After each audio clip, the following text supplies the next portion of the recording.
It's a living island, at least 25 miles across. 2 minutes ago, we watched it inhale an entire aircraft carrier. We face a threat big enough to wipe us off the Earth.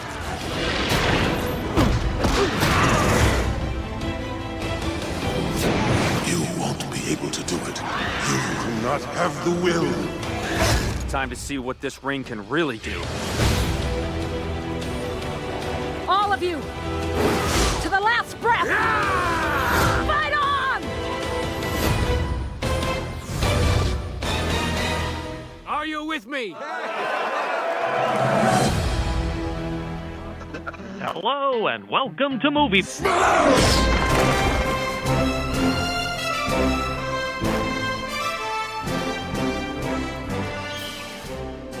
So, welcome to Movie Smash, the podcast that explores comic book movies outside the MCU that you may or may not remember. If you're the type of person that enjoys talking about hidden gems or just like to tear old movies apart, this is the place for you. And with that, let's get started. I am Chris Roberts. I am the founder of Off Panel Creations. It's a place where we fuse nerd culture with furniture and your everyday items. With me today, I've got Jeremy Parmentier. Hi, I'm Jeremy Parmentier, host of Retrovaniacs Gaming Podcast and general movie fan. And Fergel. Hey, what's going on? This is Fergel. No, I'm sorry. This is Fergel Amayo, owner of Gotham Knight Comics, where we get our nerd on and obviously love to have fun doing it.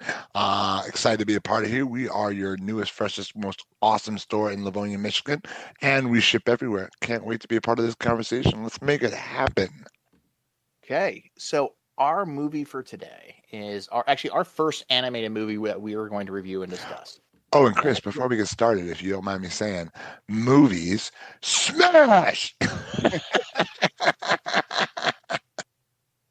I love the enthusiasm. So this is our first animated movie, and it was a straight to DVD or straight to VHS. I guess it wasn't VHS at the time, but straight to DVD movie called Justice League New Frontier. This movie came out in 2008.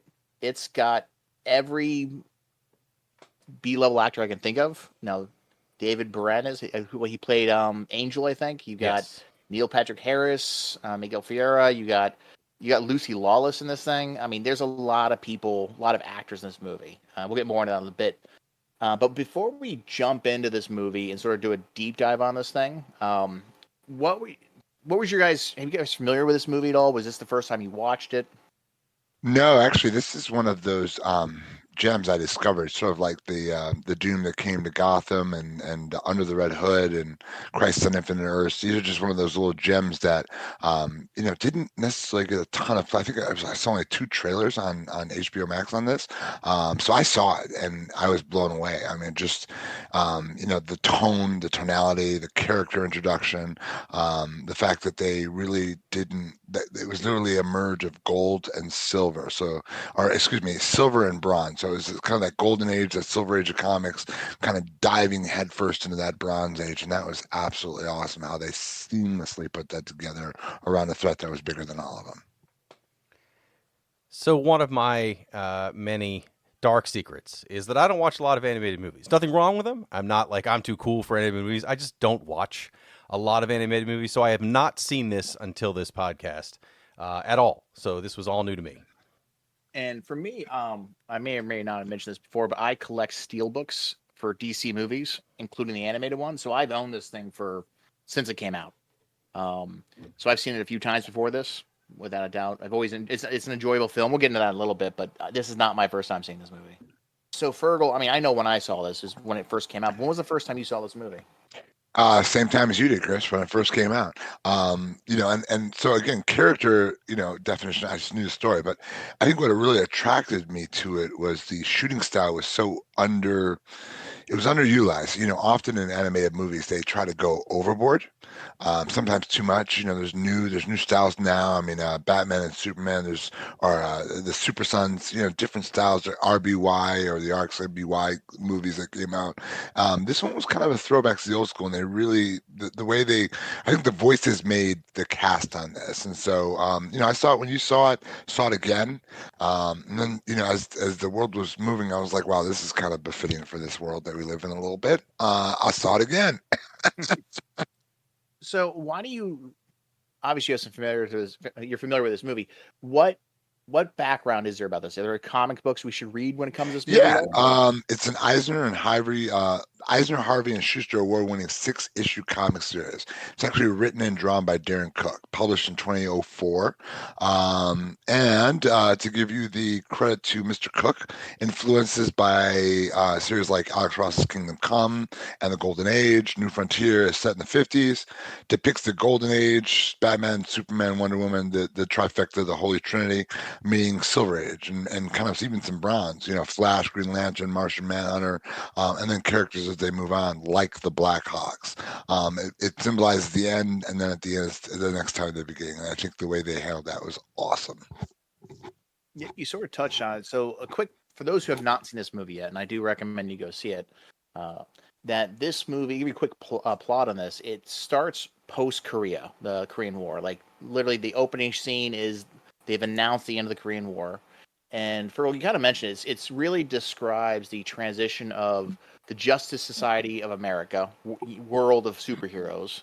It is fall asunder, and now we're going into a new generation of heroes. And to bring them all together in this McCarthy era world is a world-ending threat called the Center, which we'll get more into in a little bit. Mm-hmm. But it's really their story of all these new heroes coming together in a world where the Korean War has ended, that we're in the height of the Cold War, and how do we handle that with McCarthy? It's troops everywhere, everybody on guard, nobody believing anything, government against its own people in a lot of regards, doesn't want the heroes out activating, doing things, do what we tell you and nothing more. Yeah, very, very apropos type situation. This movie, for those who haven't seen it yet, it's not just packed with the Justice League. It is packed with so many characters and so many references. So, Fergel, I know you're a big character guy. So, what did you see in this movie? What people did you spot? Oh gosh, I mean, the list goes on and on. I saw the Blackhawks, Ray Palmer, obviously Adam, Flash. Oh, I mean, Aquaman. Thanagarians, Adam Strange. So you had, I get Hawkman. You had a lot of people. I mean, my brain is a little mushy, which is, the case because I'm a little old, but mysterious. But at the end of the day, you saw a ton of heroes in this movie that were amazing. So, Jeremy, did you catch all the references in there at all, or I some did, just going right by you? I did catch most of them. There was definitely a few people that I had to look up that I was like, who are these people supposed to be? I did know Adam Strange, and of course, Superman, Batman, Wonder Woman, all the classics I knew. But there were definitely some that I was unaware of. Blackhawks. Yes. Yeah, I mean, I was like, I don't know who those guys are, but I'm sure I'll find out. And I looked them up after the movie to see what they were. And I was like, okay, yeah, I didn't know them, but I did know most of these heroes. My second dark secret that I'm going to release this episode is I'm not a huge DC Comics guy. I don't dislike them. Everyone likes Batman. Everyone knows Superman. But as a whole, I don't know the continuity. I don't know a lot of those side characters. I tried to get into it again. I guess in the last couple of years when I got back into comic books, I was like, I'm going to give DC Comics another shot. And for the most part, they can't grab me, and I don't know why not. There's nothing wrong with them. They just, as a whole, do not grab me. So I was surprised I knew as many as I did. That makes perfect sense because they were, there are a lot of heroes, and I think has sometimes struggled to make great stories, right? I mean, there's no shame in the game that they have not struggled over years to find good comic stories, and Jeremy, to your point, it sometimes can be hard to get into these characters. The most recent one I just saw besides this one, Blue Beetle, and that's probably the first DC movie in a while. While the arc is a little weak, the story is kick ass, and it's because of the characters. But it can be tough sometimes. Well, I think the characters in this movie are its strength and its weakness. And what I mean by that is there are so many characters in this movie, you don't get to know any of them except for like 3 or 4 of them. Which is, it's nice because it's like seeing a lot of cameos in a movie. We're like, hey, I know that guy, but the problem is that, as Jeremy said, he didn't know all the people. Neither did I. Didn't know all the people at the time either. So I think a lot of that was lost on me in the initial one. But art style wise, I think let's just change gears a little bit. The art style for this is very different than the DC animated movies coming out at the time. It reminded me of the early Batman the Animated Series in a lot of ways that it was drawn and kind of the darkness of things. I mean, obviously it's not the same time frame, but it felt like that to me as opposed to a brighter, more like I don't like further, harder outline sort of comic look. Agreed. Agreed. The art style was more Art Deco than anything, and it was a bit darker in its tones. I think they specifically, if you compare this to a movie like Christ and Infant Nurse or Justice League War or Throne for Atlantis, you'll see a completely different set of character, flesh out the tones. Even the S on Superman's signal just looks different and evokes a harder edge, more Art Deco style, but when you initially look at it, you're like, and then they start speaking. To your point, Chris, the cast is what made these characters come to life. Yeah, art style wise, I think it definitely resonates that Silver Age comic. In fact, like I said, I've got the Steelbook and I've got it here in front of me. On the cover, it's got the same artwork and everybody's smiling, right? Everybody's happy, which is kind of the tone of the movie. It's very upbeat. But let's sort of jump into the plot of this thing, because I think sort of spoiler a little bit. I think the plot's kind of a mess. But what do you guys think about the plot of this movie? The actual sort of beats this thing goes through. I think it's a mess. I think you hit the head on the nail. There were so many characters. If the goal was to flesh out characters, they didn't do a great job. If the goal was to bring the characters into existence and introduce you to them, pass the torch and create a new sense of young leaders and old leaders, phenomenal job. And it's always hard to find a world-ending threat in some regards that you could just throw in there that was fresh. I think that was the thing with this movie, because they could have thrown Darkseid, they could have thrown Forever People, they could have thrown all kinds of different stuff at this thing, but what they did was they gave us this really interesting cartoon explanation about the center, and I thought that was interesting. Towards the end it got a little dumb, but introducing it off, it certainly kept my attention and wrapped me through.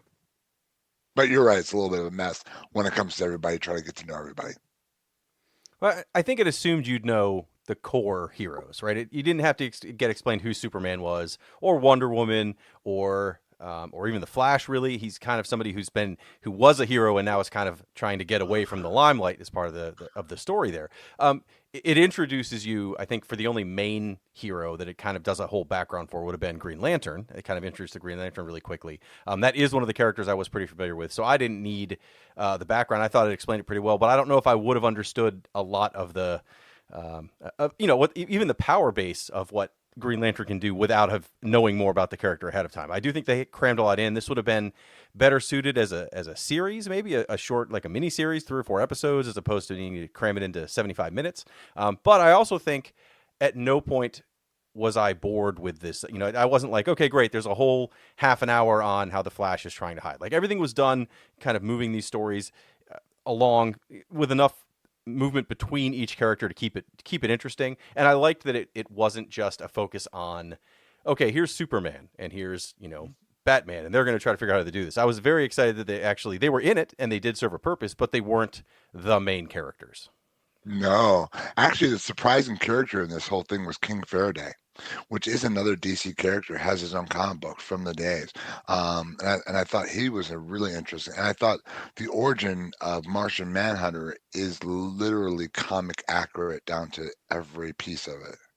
Oh yeah, that I didn't even think about that being his origin, but you're right, 100%. And that was another. I mean, I knew that character, so I was like, yeah, okay, it's cool. It's Martian Manhunter. That's really neat. But if I wouldn't have known the character, would I have understood what he can do? It seems like he could kind of do whatever he wanted.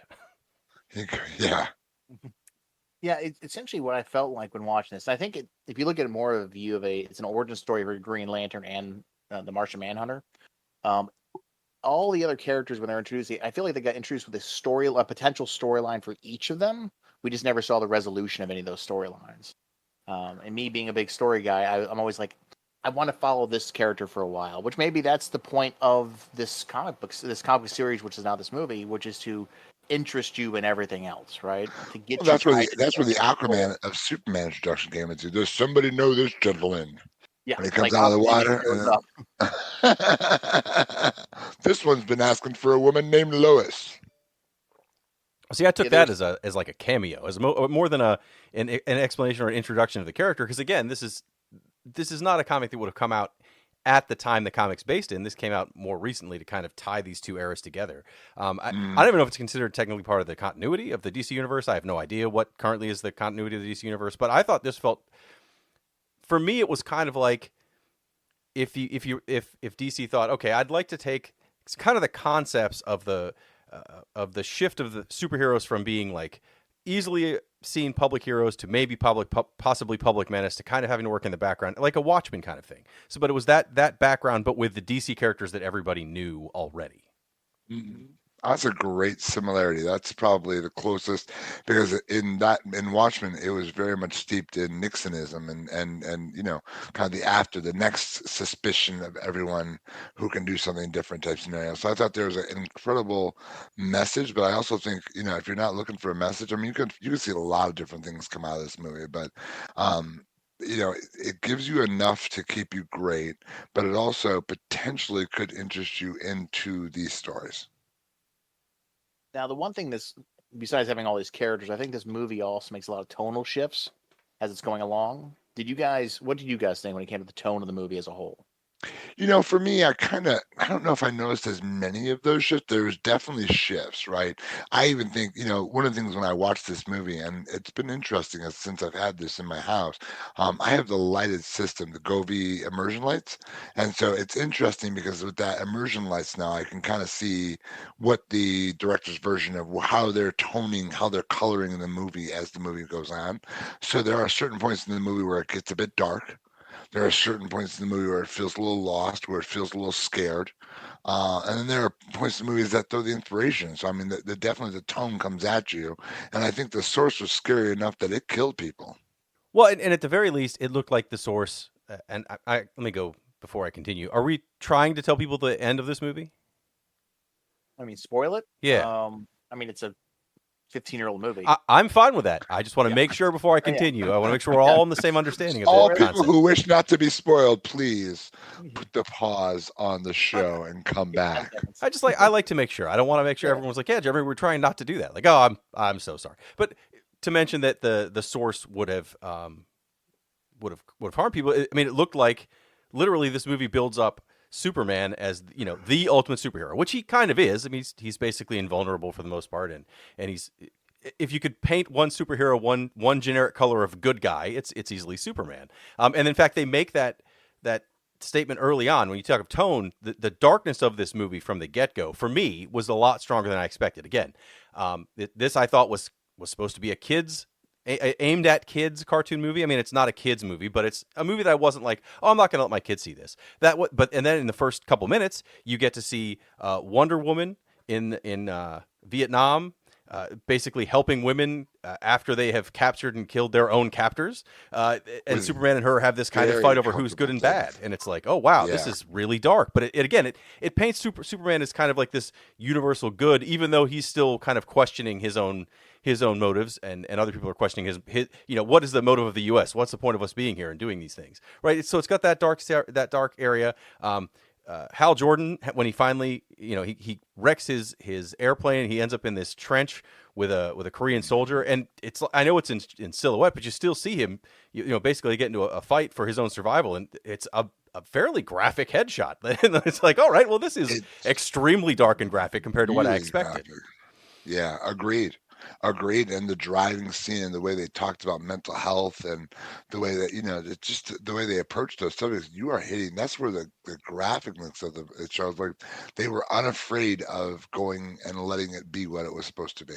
Well, and it humanizes superheroes, which is good. I think that's needed a lot of time, especially. I mean, that's kind of one of my big hangups with DC is that yes, when you start reading the comics, they do this, but when you first like find DC related stuff, it's Batman, Superman, Wonder Woman. So there are all these kind of, you know, even Batman really has kind of like he's really a good guy. He's a great guy. All his motives are always good or whatever. Sure, in the comics, that is not always the case, but I'm talking what you'd find if you just search Batman, Superman, whatever, right? So it was nice to see even the big heroes have these kind of big gray areas of what is and isn't right. Or are they doing the right thing? And that felt very much like the Watchmen thing to me. But my point, to go back to what I said a few minutes earlier with the source, you know, first off, it's this giant thing, right? You have to find a way to make a menace that somehow is actually menacing. You can either go the intergalactic route, or you can make it so it's some kind of ancient being that's been on the Earth this whole time, which is the route they went. And in his first attack, the first thing they do is they send out the ultimate superhero to stop it. It's Superman, and it looks like he's completely destroyed by this thing, and it doesn't phase it, and it continues to come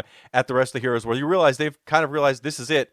We're all gonna die. Let's go down fighting. Like it even though it does, the tone shifts from this super dark to the more like triumphant kind of feel to it. Even up to the very end, it still has this sense of dread over the whole thing, which I really liked. So before you go on, Fergel, the center, the source, is that in any other comic book at all? Because I've never heard of that in DC. No, I believe the only reference to it is going to be in the New Frontier comic. Because to your point, Jeremy, they actually did take this over a 6-issue arc. So there was more time to flesh out kind of a one direction, another direction, which was designed to kind of open up a different look at DC characters and kind of promote a different way of drawing them. But no, the center was specifically made for this New Frontier because they had never attempted this before. It's never, what you might find, and here's a little fun fact, if you kind of dig into the, movie hero genre, and you look at the best way to describe it is if you look at the comic or even the real life action hero movies, you will not often see a very stark look at one generation of a way a hero looks with the way a hero looks today. They don't know how to do that. What was on New Frontier, in my humble opinion, would be very difficult to translate into real life, to just drive those characters out. So yeah, I think they wrote it for the story. The voice was phenomenal, right? And I think that this movie doesn't work without a nice 7-8 minute intro into who the source is. Agreed? Well, I like that there's kind of this undescript feeling that the source is like you don't know what it is up until you finally see what it is, and it does tie together all the things that are kind of said about the source. You don't know what it is. You're not quite sure. It seems at one point it might be an entity. It seems at one point it might just be some kind of movement that might have some supernatural basis, but you're not really sure. People, all across the world in unconnected events are kind of, it's not quite a cult, but they basically have this mindset that is things that the source is saying. There's a child's book author at the beginning that you see, write out his story of his version of the source and how it's coming to cleanse the earth and whatever. Like there's all these unconnected things that are somehow saying the same piece. So you're not quite sure what the source is, which I really liked, that it had this kind of vagueness.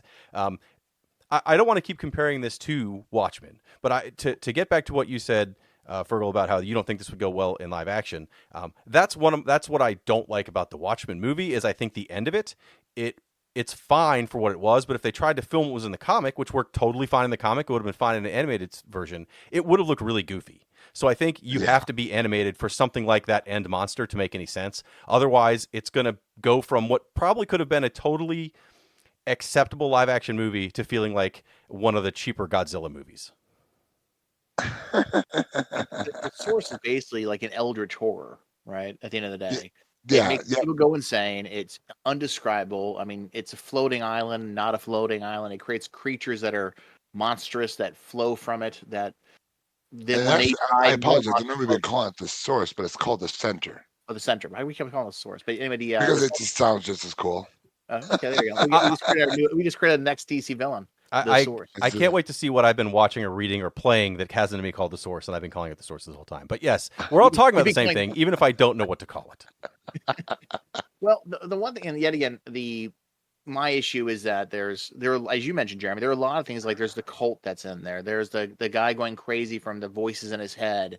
There's Dinosaur Island is referenced at one point, right? And there's so many like little storylines that they really have to tie up quickly. This movie is only 75 minutes long. By legal definition, it is the minimum number of minutes to be considered a feature film. Well, and Dinosaur Island is tied up. I mean, they do explain it when you literally see the or the center.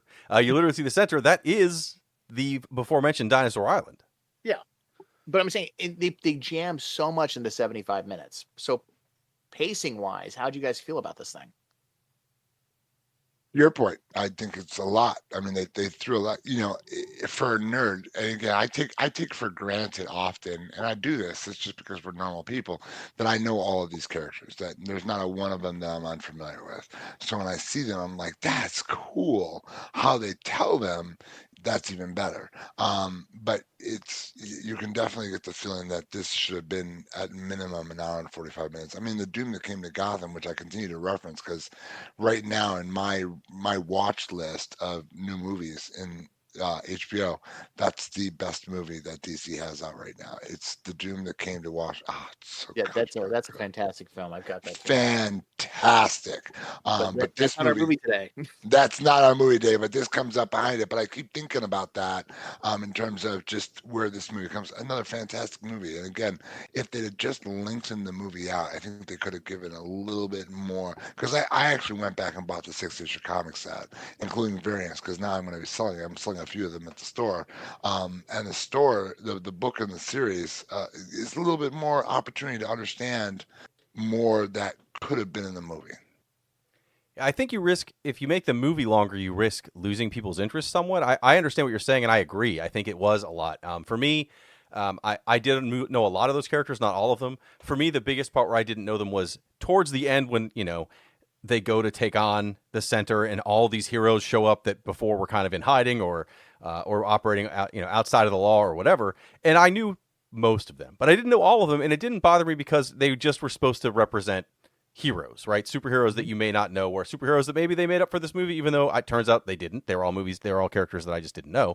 But I didn't mind that I didn't know them, but I do think that especially for, Hal Jordan and Martian Manhunter, and just kind of explaining some of those things that they did make very quickly, that because I knew the characters, I wasn't lost completely. I think it would have helped to have either, two shorter kind of build-ups to this to go over people's background somewhat, or maybe break it out into a short series, right? 3 or 4 parts would have been fine. But I think if you made this movie any longer than 90 minutes, I think you'd risk people losing interest in it because it is an animated movie and because it does kind of need to go pretty fast to keep attention for if you're trying to get younger people to watch it, you need that speed.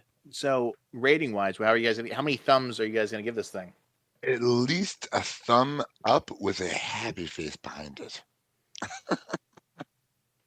I'm giving this, a glorious thumbs up. This was on its own, start to finish. I watched it all in one sitting. I liked it. I enjoyed it. My son did come down about halfway through, my younger son, and ended up watching the rest with me without knowing what was happening. He liked the way it looked and was interested in it, and I explained what was going on, so he understood what was happening. But it was great on its own, as a standalone movie. I really thought it was excellent. Like, there's a lot of these movies, especially when you pull in a bunch of heroes, that I feel like the Marvel's Avengers movie, right? It's fine on its own. You can watch it. It's great. But I think if you didn't watch everything before that, if you don't know the characters, you're missing a ton. And I feel like this didn't necessarily need that, maybe because the core heroes like Superman and Batman are so beyond explanation. You don't, unless you are literally like 2 years old, you don't need someone to explain who Superman or Batman are. They just are. You know who they are, like Mickey Mouse or Mario. And it was Superman's speech that rallied the heroes. So you do get, and Lucy Lawless as Wonder Woman, that was a great choice.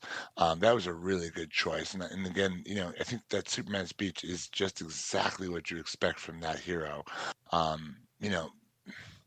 Yeah, I think they could have made it a little bit longer. I think it's amazing. I would want to mention one scene. I think it just jumped into my head.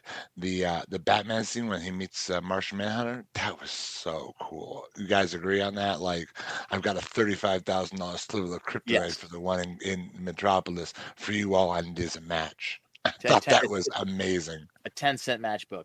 Yes, that was amazing. Yeah. So for me, I guess I'm staying alone on this one. Looking at the whole universe of other Justice League animated movies, it's not my favorite one. It's a good movie. It's a solid movie. And I think as a standalone, good watch, and people should watch this thing. But I can't give it a overwhelming thumbs up, giant thumb up with a smile behind or whatever you call the Fergel, because there's so many other good Justice League animated movies out there. So, I'll give it a thumbs up, but I'm sorry, I'm not with a giant grin behind it. But I think people should watch this thing. They should. Are you a straight face thumbs up? Is that where you're like a thumbs up but slightly mad? Like someone Fuzzy might Matt. have crapped a little bit in your Oreos. Like maybe the cereal was slightly 1 or 2 days past expiration date. But you're Well, gonna eat no, it not anyway. that. A brooding thumbs up. Just because for me, like, there's so much in this movie I wish they had explored more if they had the time to do it. And maybe it's a good movie for what it is, and as a standalone thing, I think it's a great movie. But I'm just being greedy. I want more of it. I want to see more of these people, more of these characters. And I think they're like, and knowing myself and knowing the collection that we've got to go through going over the next few years, there are better Justice League movies out there. But at the same time, it is the only Justice League movie like this. It is unique in its own. It's its own beast, if you would. It is the only one that's out there that straddles the silver and golden age. So if you like that kind of move, if you like that genre, that era of comics, it's the only answer for you, right? If that makes sense. Wow, I think DC needs to hire you, man. You just picked up that may have went from an unenthusiastic thumbs up to a thumbs up with conditions, but they're good conditions. So as I've already stated, I think people should go watch this movie for what it is, because it is a good representation of a period of comic book, right? But for you guys, do you think people should go watch it? Should they go spend the time to go find this on what is now called Max? Jeremy, what do you think? 100%. Like I said, I had not seen any of these other DC animated movies. I'm not the biggest DC fan. That said, from start to finish, I loved this, and I will definitely watch it again. Well, Chris, I'm going to have to second Jeremy's nomination and bring this to a voice call. I just think it's a great movie. You're going to love it. Well, all the other movies that you indicated on HBO, on DC, are amazing. Every one of them is so, I mean, from Doom to the Apocalypse movie, to the Apocalypse War, to just, all these different movies that Justice Leagues and they kind of touch into. They're all very different, but very similar in tone, right? Just different artists, different styles. But this is the first movie to do it this way. And it's, when you're going through it, that's why I keep going back to the Doom that came to Gotham, because Gotham by Gaslight, that's one of those other movies that was done this way. And even that one still follows the line, but it was just done this way. This one really committed to doing something completely different.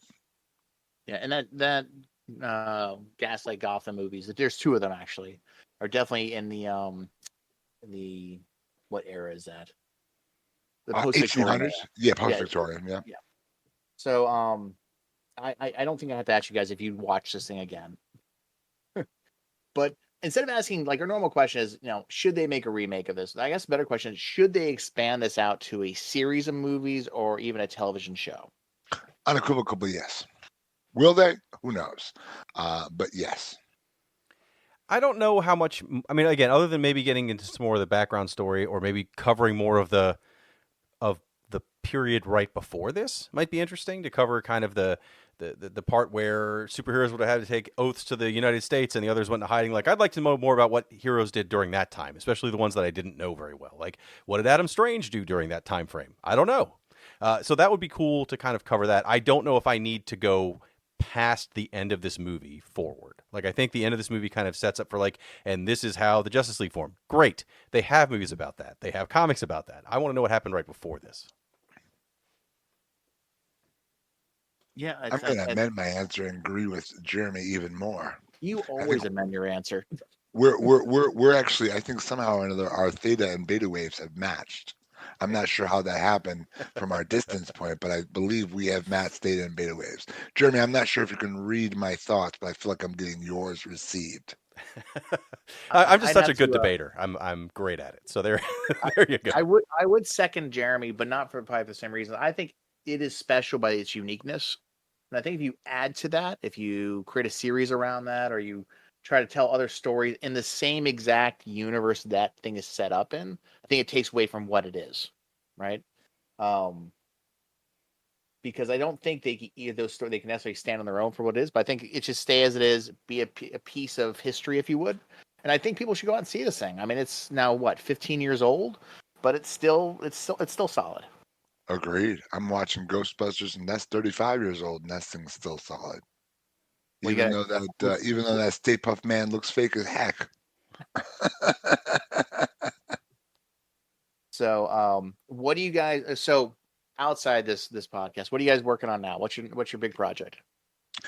We've got a Comic-Con at Monroe Pop Fest, which is an amazing little Comic-Con out in Monroe, Michigan.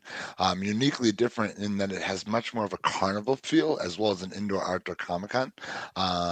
We just got our final approval for Lorcana, so big Disney Lorcana opportunity, and it's amazing. That thing snuck up on all of us. We didn't see that coming. Nobody did.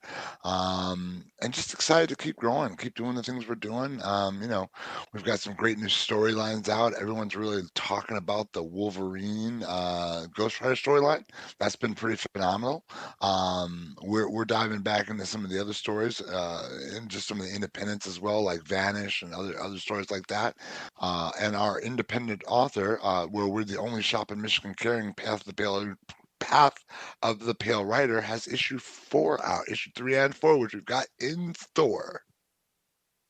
And Jeremy? As always, Retrovania is always putting out 5 episodes a month, 2 on our public feed and 3 on our Patreon feed. But we've also added in the ability for me to upload streams. I often stream on Twitch, but my schedule means I stream at weird hours. So instead of just leaving that for whoever manages to catch it, I'm now uploading all those to our Patreon feed, but they are not paid posts. They are public posts. So if you're interested in seeing me play through a bunch of games you may or may not like, you can always check it out. Everything Retrovania is always available at retrovania.net. Before I move on, what are you playing right now? I am currently playing through a couple games for the podcast, but by the time this airs, they probably would have gone out. So I will leave it at that I am playing the sequel to Legacy of Kain. I am playing Legacy of Kain Soul Reaver for the PlayStation and Body Harvest for the Nintendo 64. Nice. I'm doing a replay through of a Hollow Knight myself. Fun little game. I recently went to Baltimore Comic-Con. Got to meet a few artists who were commissioned to be the inlays for some pieces I'm working on right now. By the time this goes out, I will probably be working on either a Star Wars cabinet for vintage figurines or be working on a Spider-Man comic book cabinet. So we'll see. So if you've enjoyed the show, please give us a review and share with your friends. If you want to drop us a note, tell us how very wrong I am and how very right everybody else is, or make a movie suggestion for us, just visit us at movie-smash.com. See you guys soon.